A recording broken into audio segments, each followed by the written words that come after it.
Welcome to Tuesday, January 11th, 2022. This Day Weather Podcast brought to you by Chugwater Chili, the gourmet spice of Western life. You're going to want to try out Chugwater Chili's green chili seasoning. Until now, making a green chili dish required having a lot of fresh green chilies around. Don't need that anymore.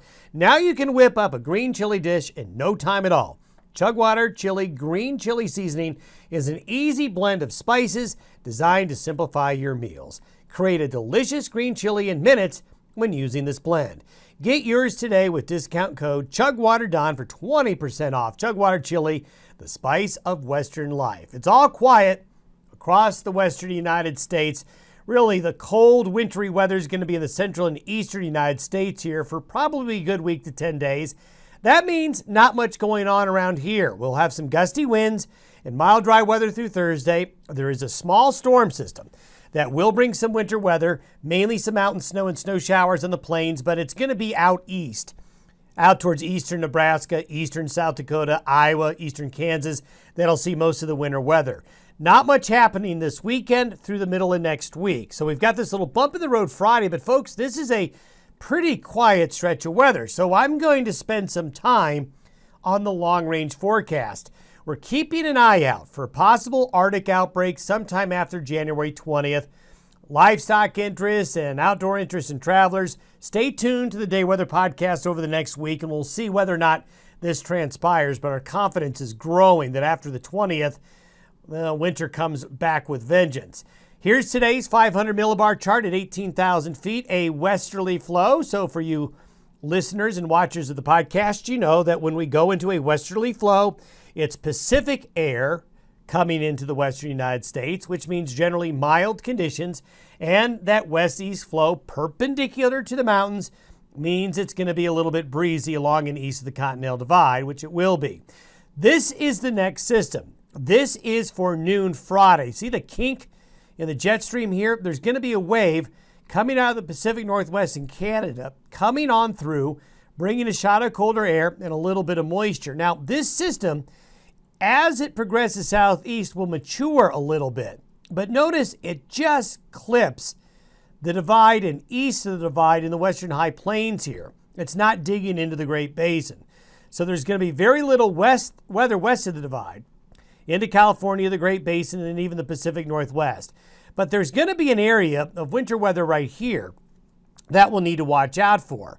This system right here is what some folks in the Midwest and the Great Lakes call a clipper. An Alberta clipper, a system that comes out of Alberta and slides southeast into the plains and then eventually into the Great Lakes. And these little clippers can produce some pretty good winter weather conditions out ahead of them as they drop southeast, and that's what's going to happen. So for North Dakota, South Dakota, Iowa, parts of Minnesota, eastern Nebraska, into portions of northwest Missouri, and then eventually into this area here, by Saturday, you're going to see some winter weather. Now notice in the Rockies, there's going to be a little bit of snow in the mountains and snow showers on the plains, nothing really heavy. But along I-90 in South Dakota, along roads and highways in North Dakota, then I-80 in eastern Nebraska into Iowa, this will be a travel concern in this area Friday and Saturday. Now going out into next week, this is by next Monday night and Tuesday. We've got a little wave here. We have generally west and northwest flow aloft, which is cool but not really cold.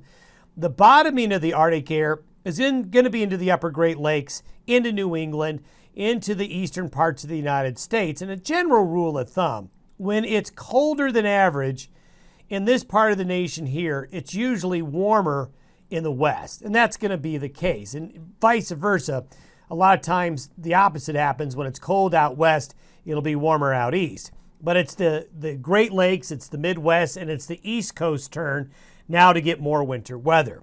Going forward, though, this is by next Thursday. Notice we've got a change here. High pressure is building up towards Alaska. We got a kink, which means a low, right here in British Columbia. So if you remember when it was so stormy and cold, just before Christmas, during Christmas week, into New Year's week, we had a high pressure ridge there. So it starts to come back. This low in British Columbia is going to want to head southeast. So when we talk about around or after January 20th, this is what we're talking about. This system right here will act as a drag to pull in some Arctic air and carve the trough out further west. Now remember, we talk about La Nina Phase 1 and La Nina Phase 2. In a La Nina, you go back and forth, a little bit of weather whiplash. So we just went through some wintry weather, Christmas week and New Year's week.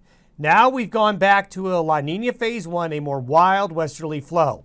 But in La Nina, you can easily go back into a Phase 2. So if we go back to a year ago when we had a La Nina and the pattern was very similar to what we had now, January of last year was warmer than average for most of North America. It's going to be a little bit different this year.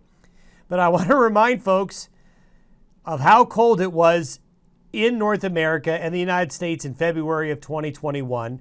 And then it went mild in March. And then it went cold again in April and May. Back and forth. Phases 1 go to Phases 2.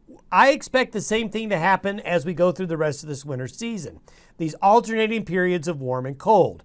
Voila! This is for Saturday, January 22nd. High pressure building strongly along the west coast of Canada up into the Gulf of Alaska. Another ridge forming, blocking the pattern up in the North Atlantic. And you have this big bowl of Arctic air that wants to be trapped over Canada and into the lower 48 states. So if this happens, and we're continuing to see this on all the modeling, doesn't matter what model you look at, we see some type of pattern like this. This means that after January 20th, for the last 10 days of January and early February, there is a real potential for an Arctic outbreak. And look at that. Now, I'm not saying this is going to happen. This is we'll throw the question mark on here, a couple of question marks. What I'm showing you is the potential. What could happen if we get a pattern like this set up. Anywhere you see purple, temperatures are 30 to 40 degrees below the 30-year average. And when you look at North America and the lower 48 states, almost the entire country sees temperatures by the 25th of January and the 26th going far below average. And now we're talking about very cold sub-zero temperatures in this area here are going to be likely. And you're looking at the penetration of the bitter cold air all the way to the Gulf Coast. Sound familiar? It's exactly what happened last year, although it happened in February. I'm not saying this will happen for you folks viewing in Texas or have relatives in Texas, and we all remember what happened in Texas last winter. I'm not saying, I want to make that clear, I'm not saying that what I'm showing you here is going to happen. What I'm telling you is the potential for it to happen is there.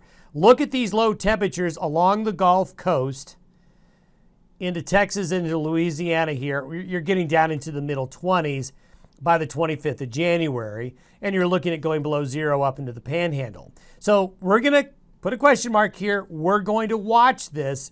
We're talking about something that's 2 weeks from now. So you got to take what I'm telling you with a grain of salt. I'm sticking my neck out here a little bit, but since this year's weather pattern is very similar to last year's weather pattern and what we know about La Ninas historically, the potential for something like this to happen is there. Whether or not it's going to be of this magnitude and this severe, we really can't tell you that, but we're going to keep an eye on it for you over the next couple of weeks.